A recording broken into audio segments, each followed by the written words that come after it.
Chers frères et sœurs, il y a quelque chose d'un petit peu mystérieux dans cette première lecture. On voit, nous avons célébré ensemble la résurrection du Christ, le jour de Pâques. On voudrait qu'il n'y ait plus de problème, on voudrait que notre Église soit une Église sans tache, on voudrait qu'il soit facile pour nous de croire. Et pourtant, nous voyons Paul et Barnabé, ils n'arrêtent pas ils retournent à Lystre, ils exhortent, ils repartent, ils embarquent, ils viennent, ils reviennent. Ils ne sont pas encore les disciples de Jésus. Jésus est ressuscité, mais ils doivent encore subir des tribulations, subir des épreuves pour rentrer dans la gloire de celui qui nous précède. Alors bien sûr, il y a des choses qui ne vont pas dans notre vie, dans l'Église, mais il y a surtout tant de petits motifs de joie qui souvent ne sont pas nécessairement perceptibles. Par exemple, j'avoue que pour moi c'est une grande joie qu'il y ait une petite Maxime, c'est vraiment le cadeau du ciel, une petite Maxime. En cette fête de la Sainte Maxime, c'est également, je pense qu'il n'y a pas beaucoup de mairies en France où il y a des messes comme ça, et peut-être qu'il y a 30-40 ans, quand cette chapelle a été transformée en mairie, je pense que personne n'imaginait qu'en 2019, il y aurait encore des messes célébrées ici.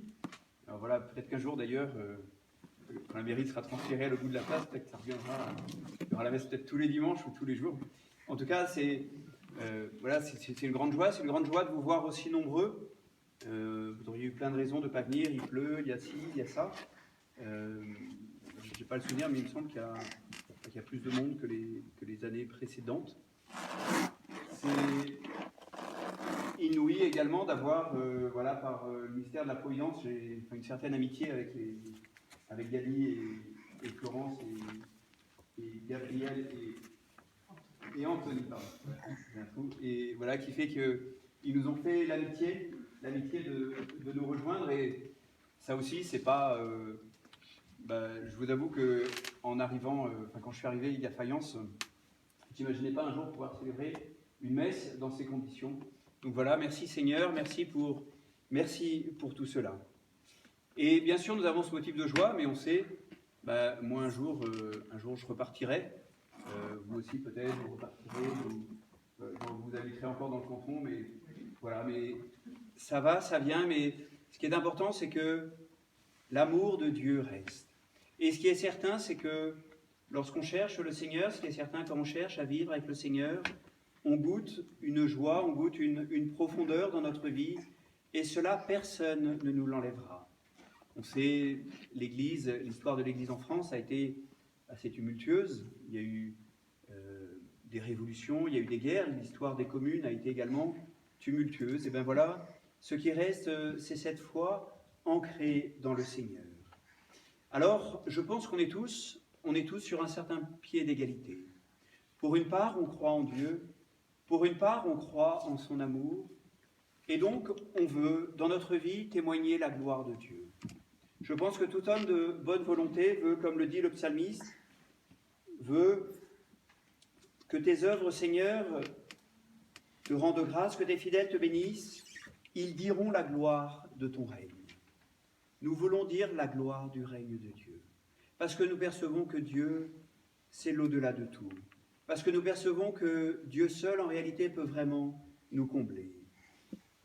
Mais comment pouvons-nous dire la gloire du règne de Dieu avec la faiblesse de notre vie, avec la faiblesse de nos paroles?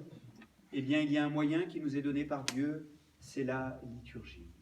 Par la liturgie, c'est Dieu qui agit. C'est pour ça que je trouvais ça bien notamment de signifier par l'encens, de signifier qu'en réalité, ce n'est pas seulement une réunion. Ce n'est pas une réunion du conseil municipal, ce n'est pas une réunion des anciens combattants, ce n'est pas une réunion de telle ou telle activité. C'est une réunion où Dieu est présent. C'est une réunion où la gloire de Dieu est dite, non pas par nos faibles mots, mais la gloire de Dieu est dite par le Christ, éternel don du Père fait aux hommes, le Christ qui va se rendre présent pour chacun d'entre nous. Alors, permettez-moi de souhaiter, chers frères et sœurs, quel que soit votre chemin de foi, que vous puissiez garder, c'est un petit peu tout au long de la semaine, tout au long de l'année, cette douce odeur du Christ. Alors, bien sûr, il y aura l'odeur de l'encens qui va peut-être rester quelques jours dans cette mairie, mais plus profondément que cette odeur du Christ puisse rester dans vos cœurs, rester et y demeurer. En ayant goûté au Christ, vous puissiez le chercher plus encore. Qu'en le cherchant plus encore, vous puissiez le trouver toujours plus pleinement.